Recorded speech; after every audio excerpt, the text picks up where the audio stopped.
Hello and welcome back, everybody. It's great to have you back and to welcome you to what's going to be a very special and very moving and entertaining episode of our podcast, Extraordinary People, the Pride of Britain. Brought to you from all of us on the Pride of Britain team and also our friends at TSB. Now, as you all know, we've always been on a bit of a mission at the Pride of Britain to celebrate amazing people doing amazing things, and this week is no different. This episode features stories from some very strong women who have overcome a lot in their lives, and so we have called it Stronger Together.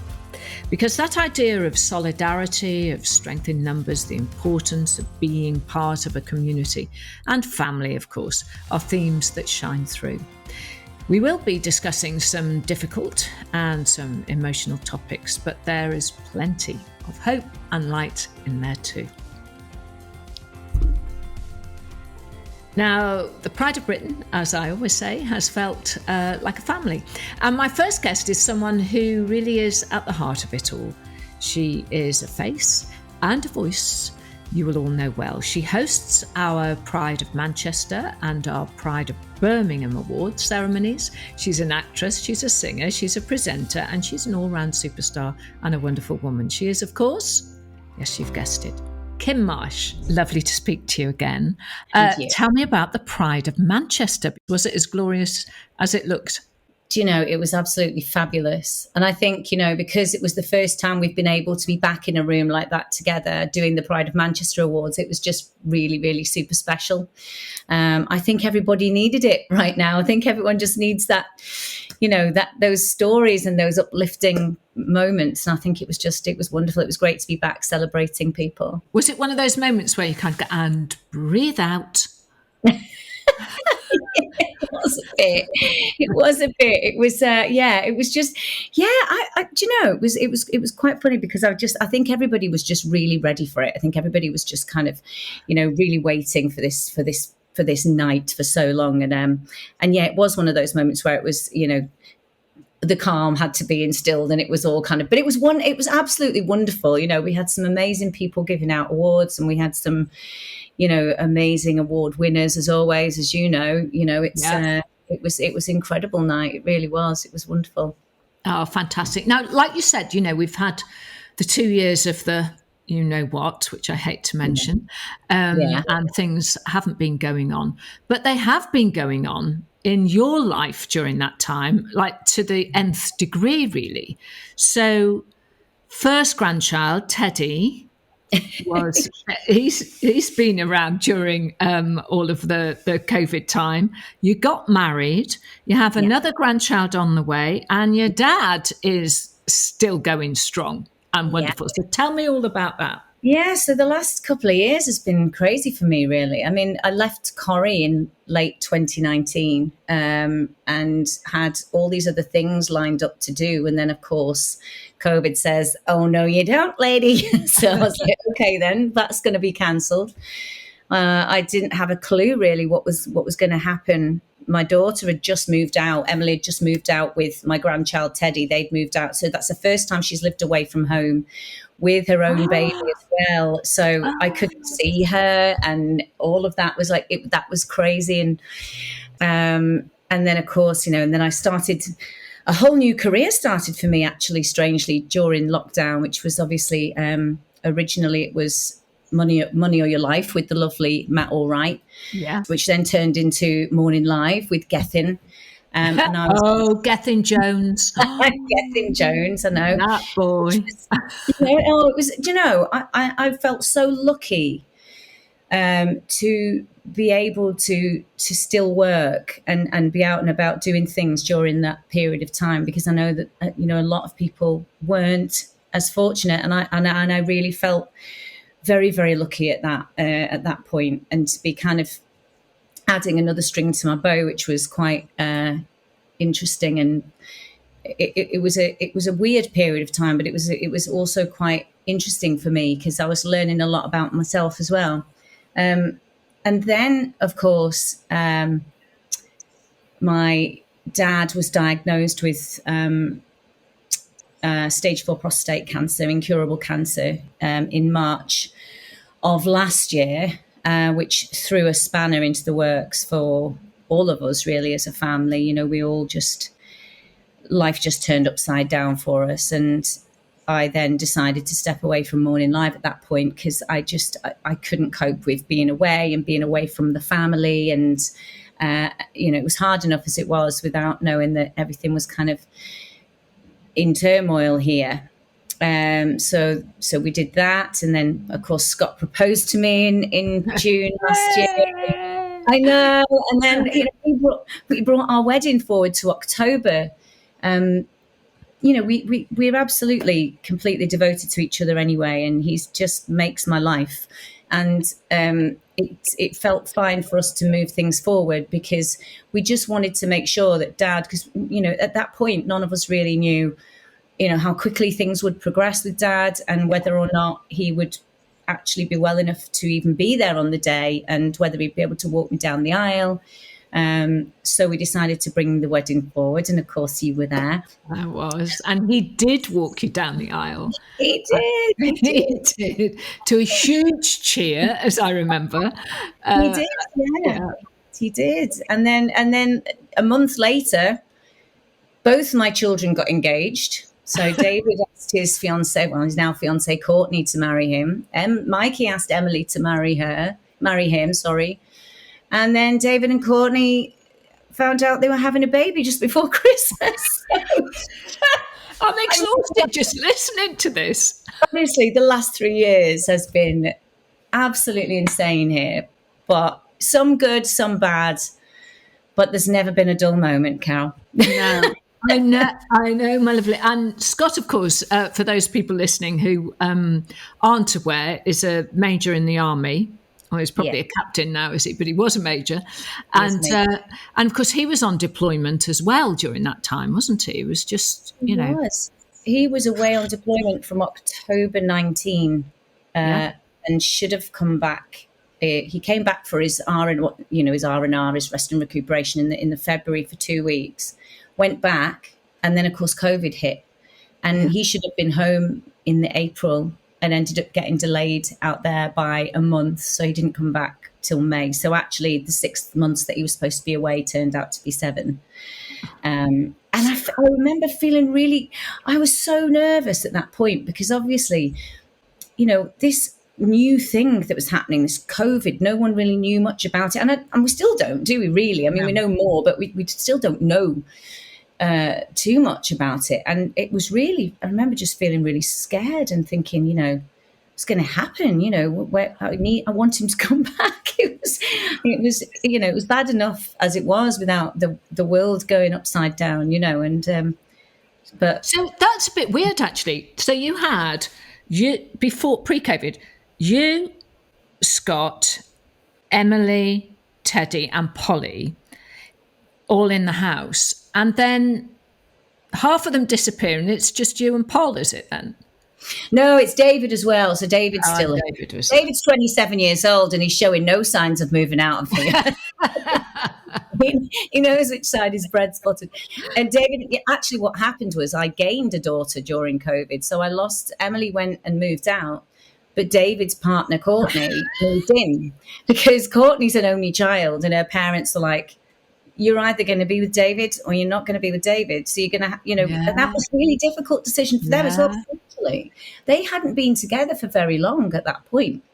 So that was quite a brave thing to do, was to suddenly, join, start living together, if you like, with someone else's mom. So it was a bit of a gamble, but it's worked out really well. And actually, they're going to stay here, have the baby whilst they're still living with me, and then do what Emily did, I guess, and just find their feet, and then fly the nest. So, well, we hear all this about you, and obviously we know you, from very early days when you were singing and all these different, acting. Obviously, Corrie, as you know, I used to, not so much now, but used to be addicted to Coronation Street for very, very many years. And you're still only in your mid-40s, Kym. I mean, it's like, what a life well lived so far. But I just want you to tell people, because when I was at the wedding and then you were talking about your lovely dad and about how you used to go on kind of building sites with him and everything, didn't you? You'd properly like strapped to your dad at all Yeah, times. Yeah. yeah. Just tell I us about that. totally. Yeah, so my dad always did and still does call me his shadow. Even now, I'll get a message at night saying, "I love you, my shadow." And I've Oh, always been my dad's shadow. I was always daddy's girl. I was always, I'd follow him around the house and wherever dad went, I was there. And that kind of went on into my teens because at that point, my dad years ago was in a band called Ricky and the Dominant Four. His name's not Ricky, so he's clearly one of the dominant four. How dominant, I'm not too sure about that. So dad had this kind of, dad had the entertainment gene, and he got that from his mother. And so when I started to show an interest in performing, my dad was thrilled to bits because this was something that, all of a sudden I'm following in his footsteps. So not only am I daddy's girl, but suddenly I'm daddy's girl who wants to follow in his footsteps. And so when I started to show an interest in all this performing lark, he was really interested and keen. And we used to drive me all over the place doing little shows and things like that. And then as I got older, I started to perform in pubs and clubs and things. And my dad would take me out and he'd work all the music for me. And I'd be like doing this. So he was really like my roadie. It was quite funny. But prior to that, yeah, you're right. When I was about 15, my dad who was a joiner by trade, but my dad was doing loft conversions, and I would go along with him and help him with these loft conversions. So I used to, do that, Kym, unscrew that, Kym, hold that, Kym, where's the spirit level, and it was great. I had my own little overalls, and my mum used to pack us lunch, and we'd go off together. But so, me and dad have always done something together, whatever that something was, and I'm pretty sure he wouldn't mind me telling you that he's my biggest fan. He wouldn't mind that. Although he'd have quite a lot of stiff competition, I think, from Scott and many others as to being your biggest fan.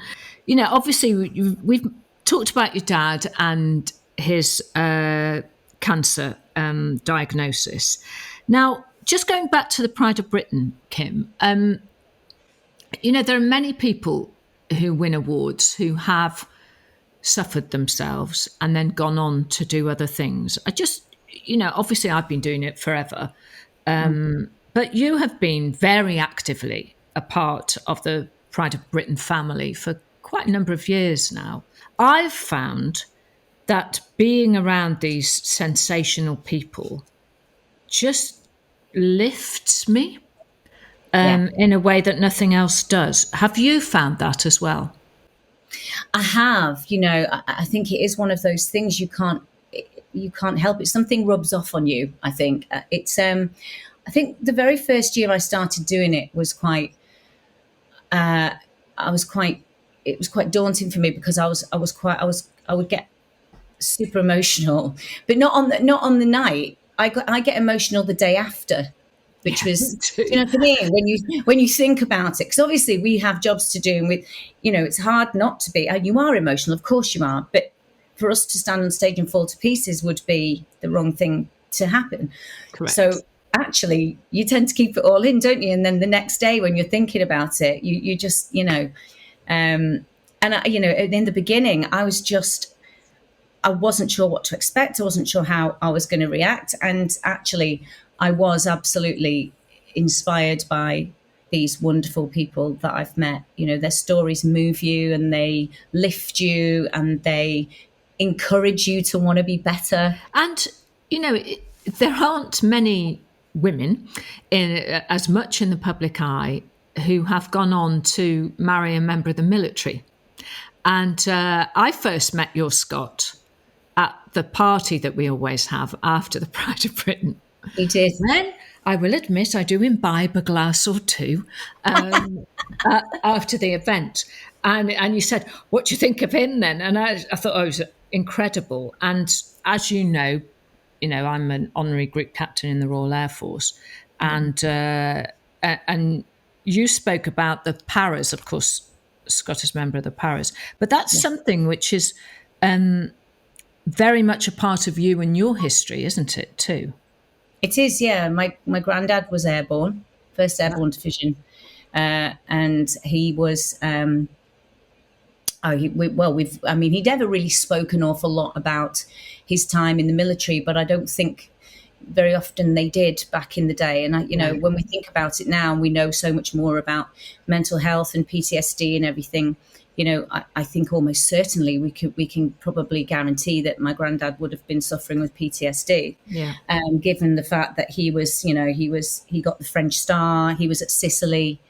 I remember him telling me that he flew his glider into the sea in Sicily, not on purpose, I don't think. But he told me that because, of course, they were wooden, weren't they? Wooden gliders back then. And he told me how he ripped the door off and used it as a raft until somebody came to rescue him. It was quite an insane story. And, of course, he was at Arnhem, and he was prisoner of war at Arnhem, actually. And he, my grandma, who was pregnant with my dad at the time, got a telegram saying that he was MIA, so his mission in action, presumed dead. And then was notified a month or so later to say, no, actually he wasn't. He was prisoner of war.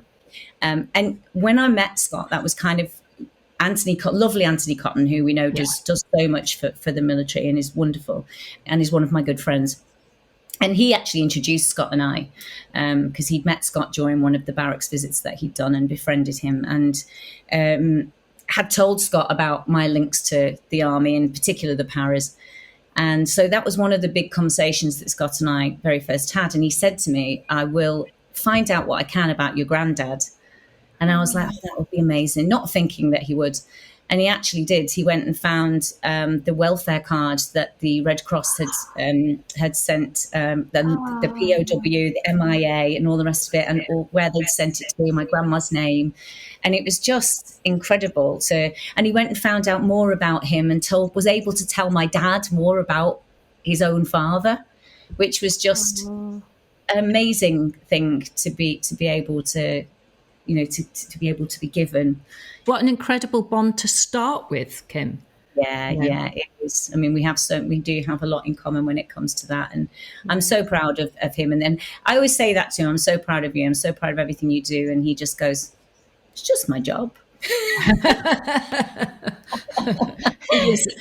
He's a lovely, lovely, lovely human being, your husband, I have to say. He is. And it's been so wonderful, through Pride of Britain and obviously our friendship to witness your happiness that's come through, because it isn't easy when you're a woman in the public eye as much as you are, and all of the things that go with that and all the comments that people make and so on. And to see you so happy and settled is fabulous, actually. Thank you. It Thanks. really is fabulous. That time. Well, give your dad my love. I will. And you've got Waterloo Road coming up. You're back doing Morning Live. Yes. Yes. And a million other things coming up, I know. But most importantly, get that date in your diary for Pride of Britain at the end of October this year, please, Mrs. I will. We will be there. Yeah. And thank you, Kym, for being part of the Pride family. So we're most appreciative, and we love you very much. Absolutely. I love you too. Thank you. Now, my next guest is a woman who's faced unbelievable tragedy and challenge. Margaret Aspinall lost her 18-year-old son, James, in the Hillsborough disaster. And she has been campaigning for justice for James and the 95 other people who lost their lives ever since. Over 3 decades, she and her fellow campaigners have shown remarkable strength, dignity, and tenacity in the face of unbelievable odds against the establishment. She is here to explain how and why she's managed to keep going, and why James is still such a presence in her life. Margaret Aspinall, I have to say that you are one of the most extraordinary women I've ever known. I grew up in North Wales and I know the spirit of the Liverpool people and the love that there is there. And I remember Hillsborough happening in 1989. I was 28 at the time, and we couldn't believe. I was living in Leeds, and so Sheffield was, just down the road, and I couldn't. None of us could believe what was happening. There was, I think, of all things that I've ever seen and witnessed in my life, it was probably the most horrific thing that I've seen, because it was inexplicable. There was no reason for it. And do you find a lot of people say the same to you, even now, even after all of these decades have passed? Yes, absolutely. An awful lot of people, are still suffering for what they saw on that day, for what they went through. A lot of the survivors, I've met quite a few of them. And it's really sad when you listen to them, they're still crying when they mention Hillsborough. It's very, very difficult for people to get over, really. No more so than the 97 families who lost their loved ones, and it's been a horrendous 30 odd years for the families and them survivors. But we've had so much great support from the ordinary people as well as some celebrities, and that keeps you going. Does it keep you going, Margaret? I mean, it's, sometimes on that, you lost James, and Yes. as a mum, I can't imagine that, the pain that must have caused. And as you say, there were 97 families who lost loved ones. But, what was that moment where you thought, I'm not taking this, I'm not standing for this? Was it the reporting of Hillsborough? Yes, obviously the reporting, what was the headlines on a certain newspaper.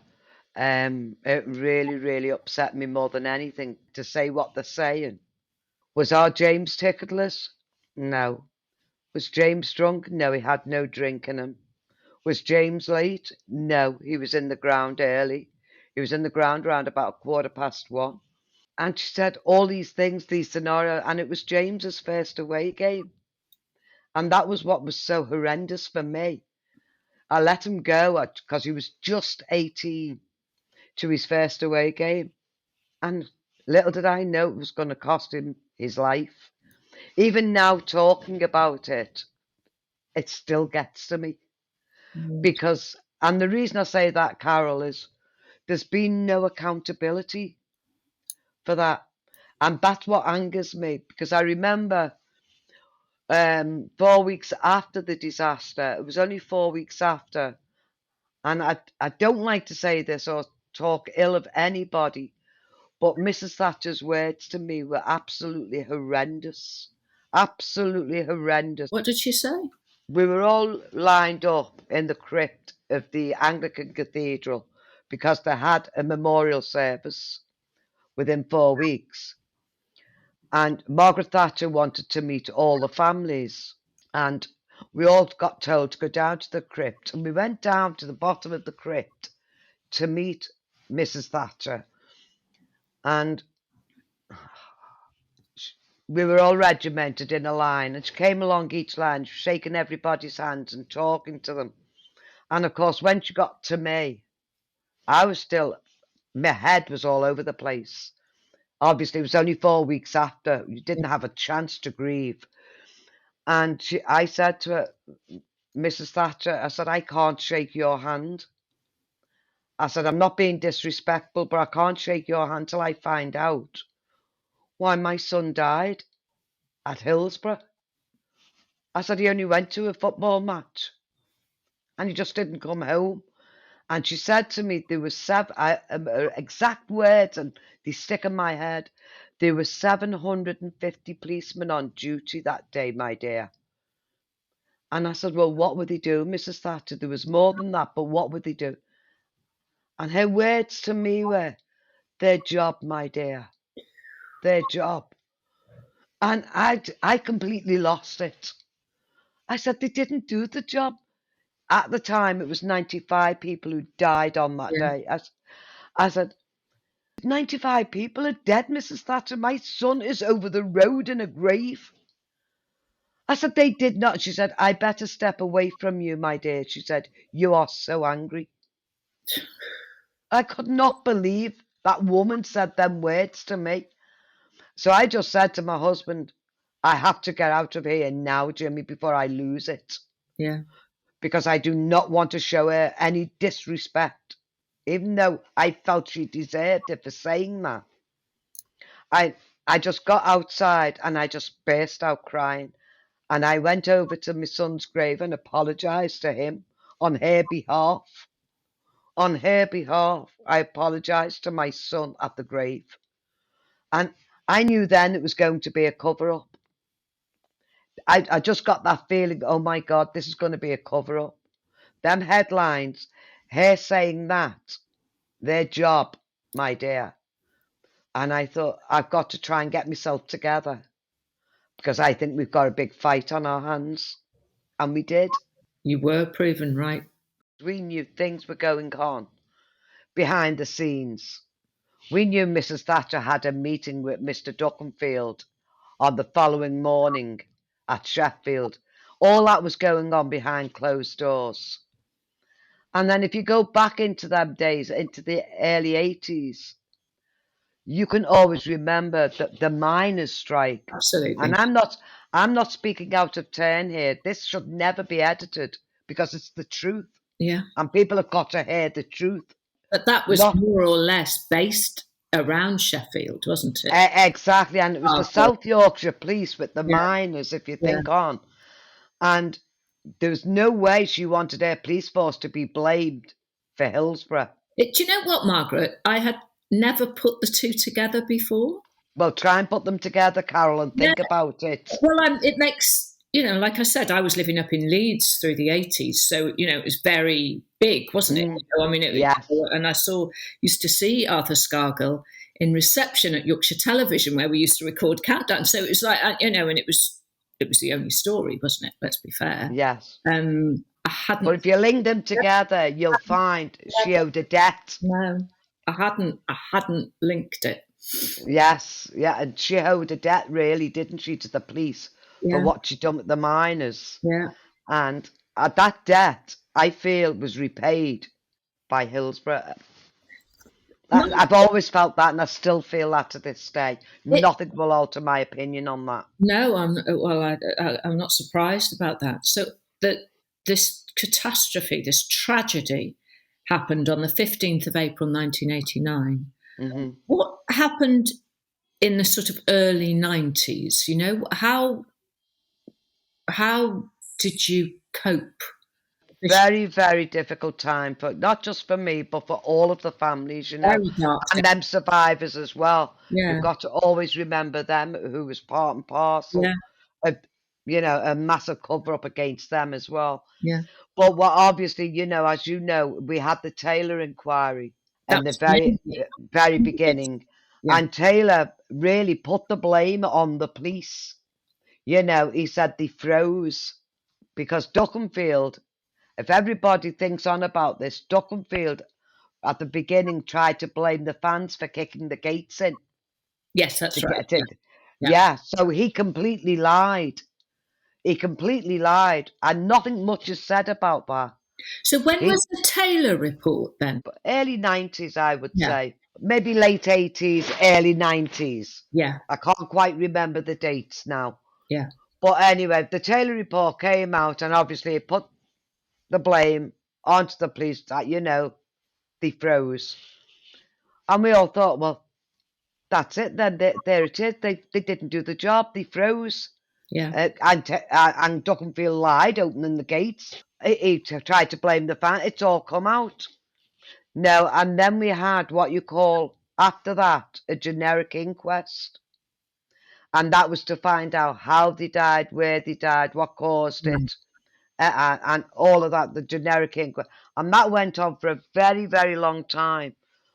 But we couldn't play any part. We couldn't bring our own witnesses to that inquest. Why not? What was the Popper, reason for that? well, Dr. Popper chose who came forward, Yeah. and we couldn't get involved in that. Obviously, Popper, who was the coroner at the time, Yeah. he was it was up to him what witnesses came forward. So, Margaret, can I ask you a question? So, even just explaining, there was a Taylor report, then there was a generic inquest, and Yeah. even, coming forward in the decades that you had to follow through with this. You're not a woman who has been educated in the law, No. and you're not a barrister, and you're not, God, no. And all of those different things, who would go, yes, well, I know what the next procedure is. I mean, how on earth did you deal with that? Did you help? How did you do it? I don't know. I wouldn't even say I know all about it now, to be honest with you, but I did know certain aspects of the law that was completely and morally unjust and unwrong. Because the first thing I always remember more than anything, I had 4 other children. James was my eldest. He was just 18. Yeah. And then I had younger children, was 6, 7, 9. And my other son now, who was 16 at the time. And then James. Yeah. And so obviously I didn't have funding. I didn't have money. I was at home looking after my children. And what got me was we had to look to pay for a barrister. So what happened at the generic inquest? Our chairman at the time, which is obviously, you must know, Trevor Hicks, who done an amazing job, keeping the group together. He had to ask families, have we got £3,000 each to give for a barrister to represent us at the generic inquest? And I thought, wait, why do we have to pay for an inquest for something that wasn't our fault? Which I couldn't understand. So 42 of the families paid. I ended up borrowing money off my family to pay towards this Mr. King. It cost the group 150 odd £1,000 at the time. So only 40 odd families paid for that. But that one barrister, which was Mr. King, he had to represent all the 95, besides all the fans and the supporters who were there. I was shocked because Duckenfield had his own barrister when we got there. Sheffield City Council had their own. The police had their own. The ambulance had their own. So our one was against, I'd say, about 7. We had no chance. So at the end of all of the inquest and everything else, when the jury came back and it was accidental, I think it was 7 to 11. Yeah. Against us. I'm not too sure, 7 or 8 to 10, I don't know. Against us, and come back with accidental death. I thought, how can they come back with accidental death? These people have died in different pens. How can they all die in an accident? Even then we knew it was absolutely wrong and corrupt. What was going on, we don't know, to be honest with you. But then after that, when that came out, it nearly killed the families, to be honest. And we thought, oh my God, we can't just let this go. We just can't let it lie. Where did you find that strength? Because every system, every institution is battering you. Where does it come from? I can only say it probably come from certain words when I was growing up, what my mother used to say to me. Yeah. And it always stayed in my mind when I was campaigning on behalf of the families, when I was running around meeting governments, obviously prime ministers, doing all that. I was never a person who could speak to anybody. I'm not a speaker. I'm not a professional speaker. But I do my best, and that's all you could do. But I always remember my mum one time when I was a child. And when I say a child, I was about 11 or 12. Yeah. And my mum had 11 of us, but she always brought us up to be honest Yeah. and truthful. And if you admit the truth, you'll never get into trouble for speaking the truth, because lies hurt people and hurt so many people.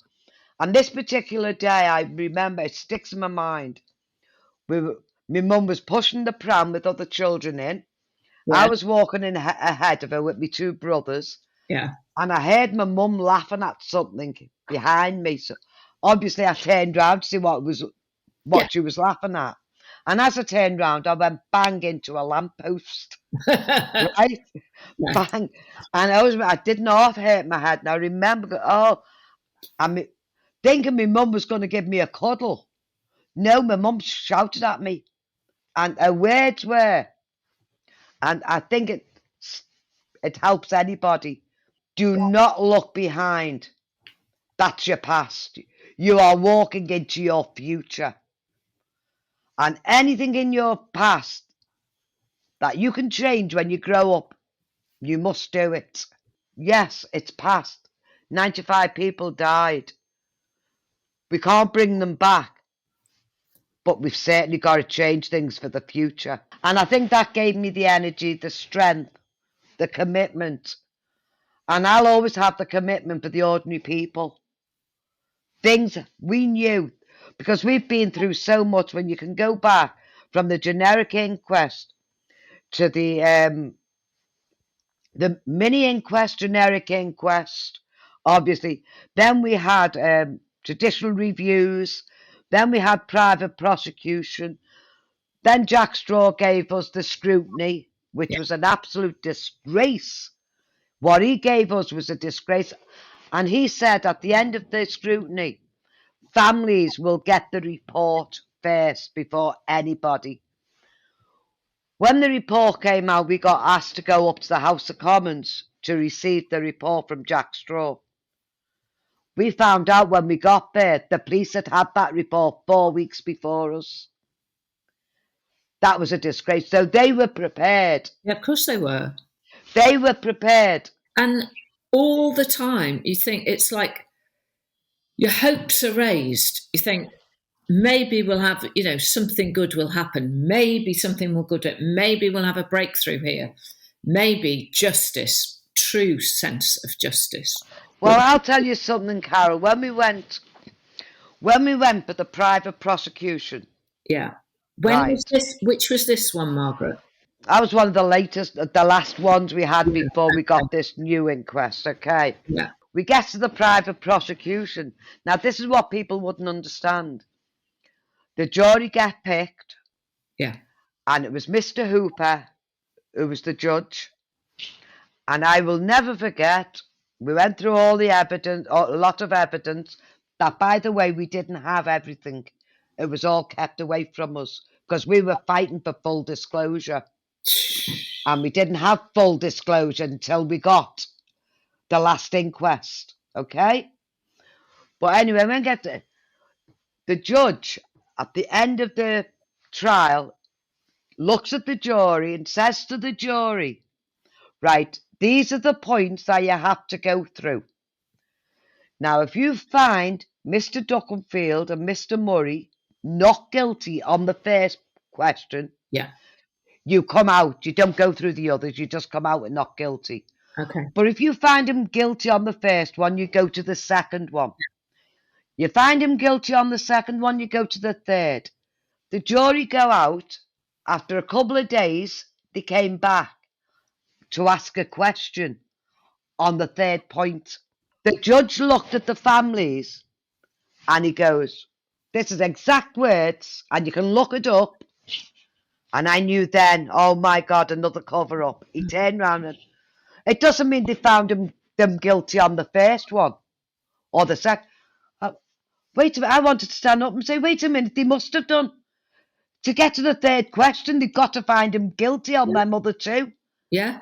So what are you talking about? But you couldn't. You had to sit there. And he goes, It doesn't mean they found him guilty. On the other hand, I thought, oh my God, does he think we're thick? And he turned round then to the jury, and do you know what he said to the jury? If you find them guilty, what message are you sending out to the emergency services? Okay, now you can look that up. What does that tell you? I went, that's it, all over. Finished, all over.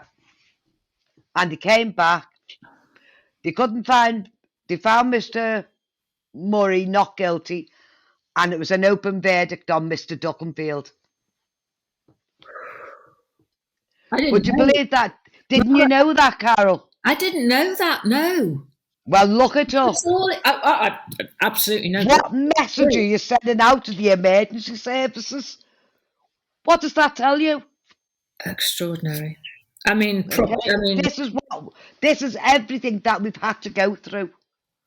I remember I was hosting Loose Women when it was the public inquiry that was published that day, where that report confirmed that 41 deaths could have been avoided, and 164 statements from police officers had been doctored. Not one, exactly, not two, not 12, 164 statements not had been inaccurate, had been doctored. Yeah, all edited out. And I'll tell you something, Margaret, and this is the truth. I can remember I was hosting Loose Women that day, and all I could think of was, in my lifetime, so I'm 61 now. In my lifetime, I was astonished at the scale of corruption, because I have been brought up to believe, like you, I have been brought up to believe that there was good and bad, and that, all police officers were good and all nurses were good and all doctors were, that's what you're brought up to believe in the 60s and 70s. And this exactly. And this shook me, not just me, I'm just saying this because we're chatting, but it absolutely shook every ounce of confidence I had in institutions after that. You had to go through those decades, Margaret, all of you had to go through all those decades, all of those steps to get to that point.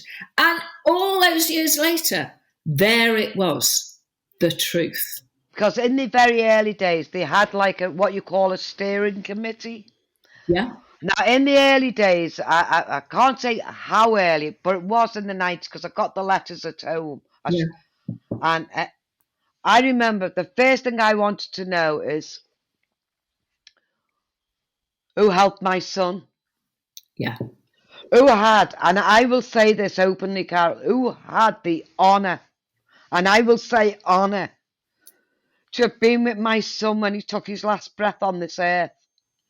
I was asking for video coverage of James. Is there any video coverage at all of James? What time? Why did I get 2 different times of death for James? And I honestly believe one of them fitted in the narrative for them. Yeah. I still believe that. But why have I got 2 different times of death? Who helped my son? Who brought him out onto the pitch? I got a letter, and I've got the letter at home. I've still got the original letter from the steering committee. There's no video coverage. There's hardly anything of James except a little video coverage where he was getting help. No video coverage.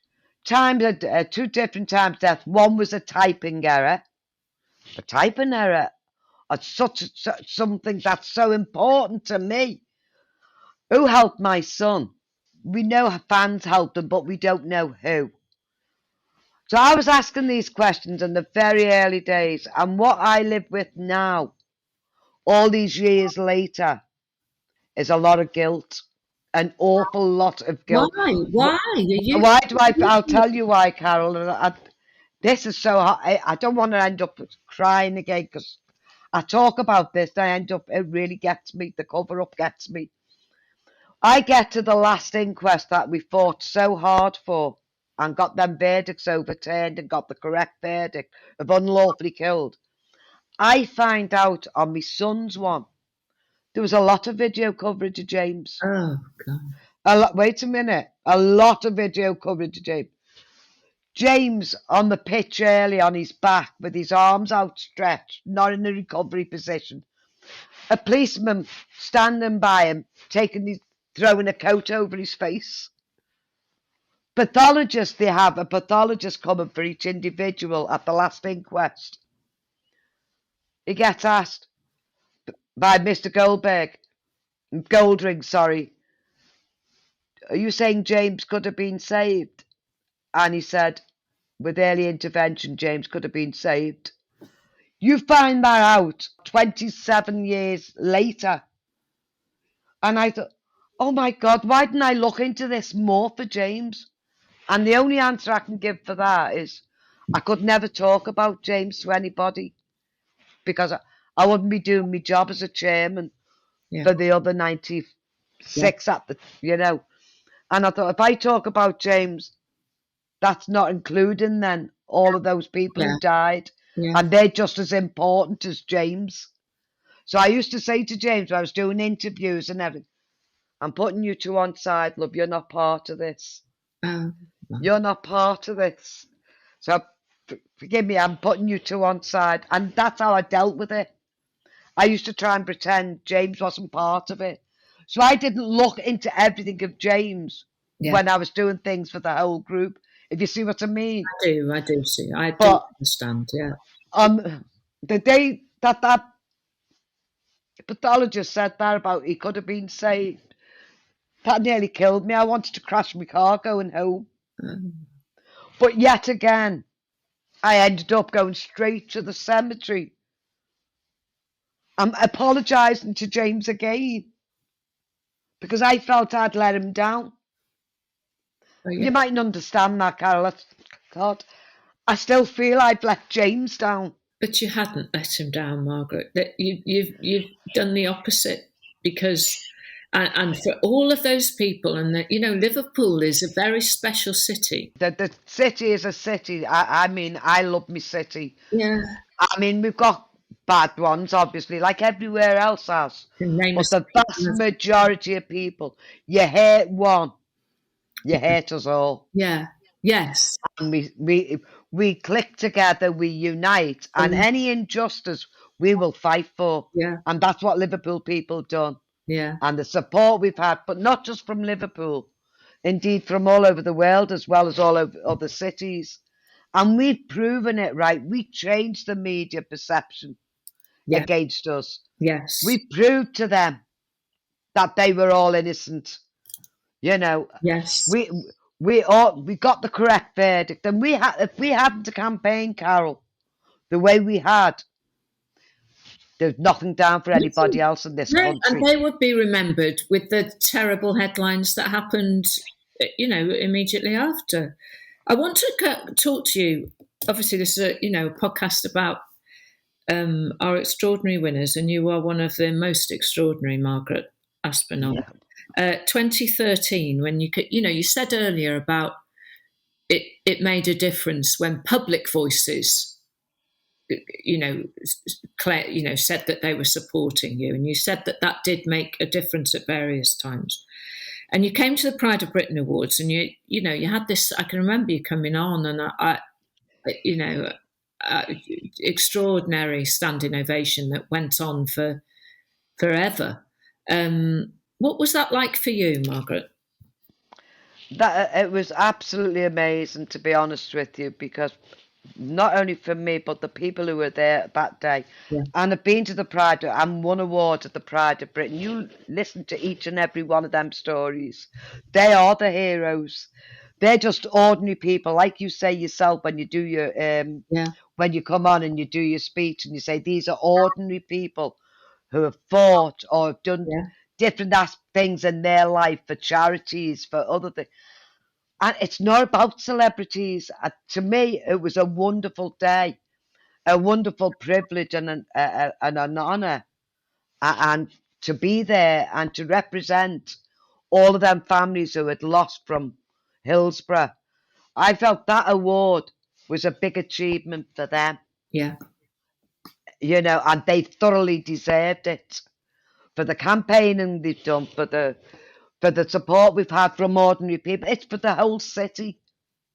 And I was very privileged, humbled to have been there and accept that award on behalf of everybody. And did you feel, Margaret, you were saying, obviously there was the concert at Anfield to raise money for, Yeah. lawyers' fees and all of that. But did you feel it was a bit different being, down there and it's like the whole country is sort of represented there? I don't mean that to sound trite, but No. you know what I mean, as much as you can in a room, I suppose. That there was this support, not just from the people of Liverpool, but from Exactly. everyone. Did you feel? Absolutely, yes, I did. Absolutely, because what it showed by ordinary people helping ordinary people is the word. Look what they've all achieved. The Hillsborough Family Support Group, we get the name of, God, you've changed things in football. Fans are treated differently and everything. But without that support from ordinary people, nothing would have changed. Yeah. Because without not only the monetary support, but I'm talking about the support within. And when I came home from, as I say, the private prosecution, I just thought I can't go on anymore. Enough's enough. I've got family to look after. I just can't carry on anymore. Got to give up. And I went into the office, and the truth was, you put your laptop, your computer on. It was full of messages. Please don't give up. We are behind you. We are behind you. Then the phone calls were coming in one after the other. Margaret, please don't give up. We are all here behind you. That gave you the strength. Can't give up. Because if you're not true to yourself, how can you be true to others? You can't, can you? So I've got to do some. All these people want change. They all need change. To me, that helped us and gave the families the strength, knowing we had all these. I mean, obviously, we had a lot against us as well. Yeah. But you look at more. I look more at the positive side rather than the negative side of it. If you forget the negative. You get them everywhere.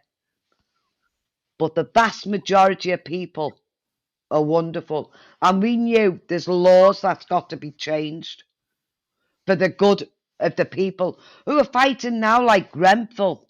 The arena bombing and things that's gone on in the past. Laws have got to change. And now we're concentrating at the moment now. That's what I'm concentrating on with Andy Burnham to hopefully get this Hillsborough law. It's no good to the Hillsborough family, so I'm not doing it for us. But we are doing it for the ordinary people.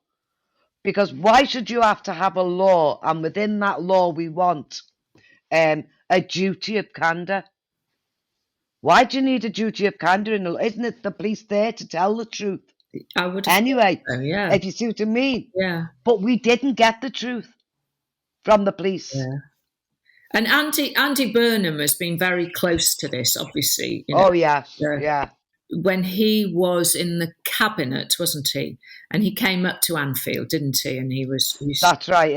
Yes. And then persuaded the Prime Minister at the time to have put this independent panel as well. And to be fair, Theresa May was very good as well. Okay. Oh, I've got to say, I had meetings with Theresa May a number of times, and everything I asked for, and she promised she would give. Did she? We did receive, yes. Amazing. I've got to be very honest about it, but there's also other MPs, Maria Regal's been amazing. She's been amazing. There's Derek Twigg. Yeah. There's Steve Rotherham, Andy Burnham. There's quite a few. Yeah. That has been really good, but there's also some. Yeah. I always remember, I think it was Mr. Cameron, when he said, it's like putting a blind man in a dark room looking for a black cat. Well, I done a little talk in the House of Commons Yeah. after the verdicts Yeah. of unlawfully killed. Yeah. And Andy Burnham sat by. I asked Andy, I said, I don't want to speak on behalf of the families now. I'd like to speak on behalf of Margaret Aspinall, Yeah. who lost her son. And Andy set that up, and we had some from the House of Lords come in to listen to me. And I remember as they were going out, I said, oh, by the way, tell Mr. Cameron we found the black cat. I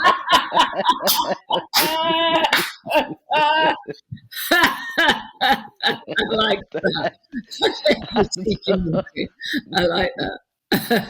Yeah, because I thought even to use them words, I thought that was a disgrace. But don't get me wrong, he was quite nice, Mr. Cameron. I've met him a couple of times. Yeah. But that just angered me, There's a saying, isn't there? There's a quote that says, the only thing necessary for evil to triumph is for good men to do nothing.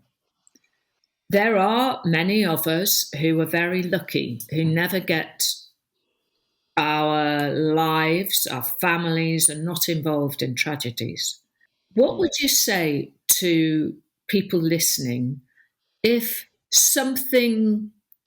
another tragedy happens? Should they come forward and show their support, even if they have no connection? It's very important because you can't. Don't forget your mind when a tragedy, God forbid, it happens again. Which I think, obviously, law of averages, there probably will be, if you see what I mean. Yeah. But I think that the thing is that people have got to stick together.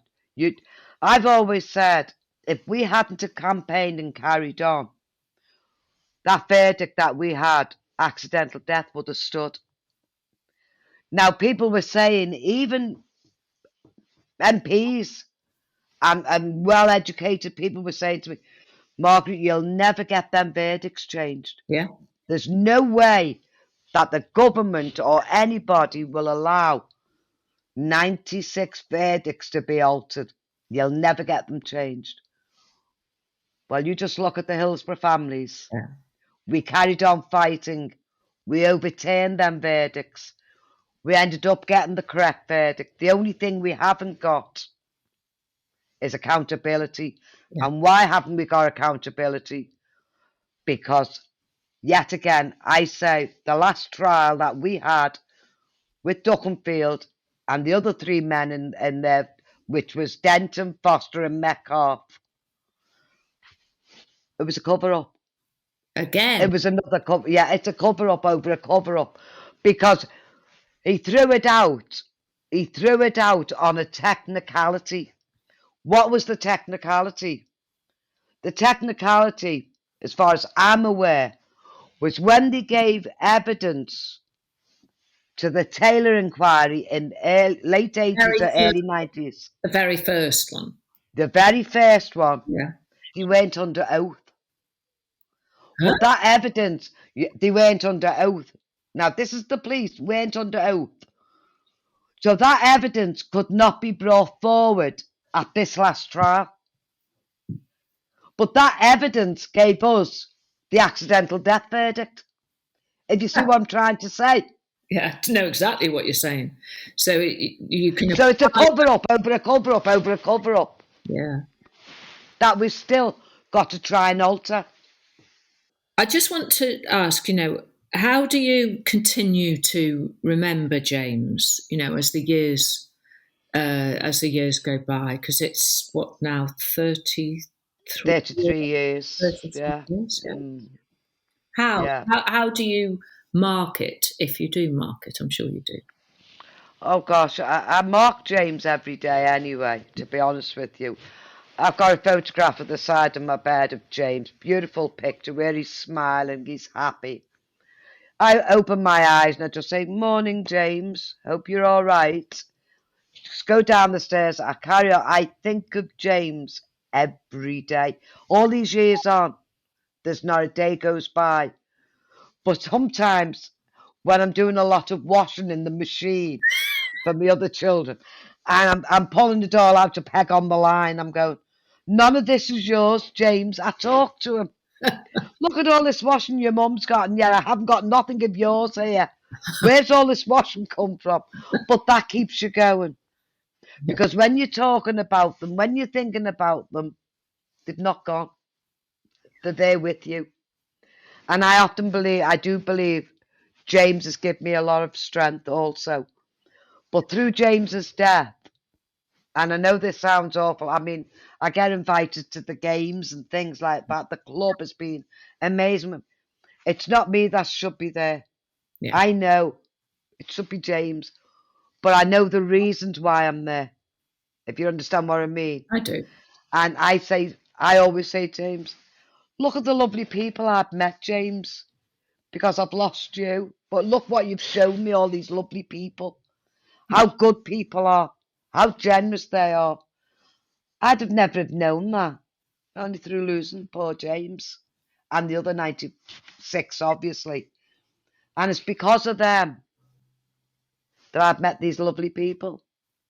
It's wonderful to talk to you, Margaret, and hopefully you can come back and see us at some point. I hope so. You are. I mean, you know, you'll hear this all the time. Oh, Margaret Aspinall, you're an inspiration, and you'll have heard that 10,000 times. But you really are, because it's the Hillsborough tragedy rocked this country, and there was the secondary earthquake was that justice took so long to be seen to be done, really, and even then not in full. Exactly. So we congratulate you on the successes you had, and send our love genuinely to everybody who was involved in the support group, and to you especially. And it's been lovely to catch up after all this time, madam. Yeah. Same here as well, Carol. It really was. And you've not changed a bit. You're looking younger every time I see you. Margaret. It's called Botox, Margaret. Oh, gosh. No. Well, it's done you the world of good, Carol. You look really well. Yeah. I love you lots, Margaret Aspinall. Oh, lovely to see you, Carol. Take care. It's hard to imagine what Margaret and, of course, everybody involved in the campaigns have been through. But hearing how people cope and what motivates people like Margaret and others to carry on, I hope you agree with me that it's always inspiring. Our thanks go to our guests, Margaret Aspinall, and to Kym Marsh, to our friends at TSB, but most importantly to you for joining us on this podcast. Until next time, keep in touch, let us know what you think, and subscribe, if you may, if you can, via any of our Pride of Britain social media channels. That's all from us today. We absolutely love having you with us. So see you next time when we'll be talking to more extraordinary people, the Pride of Britain.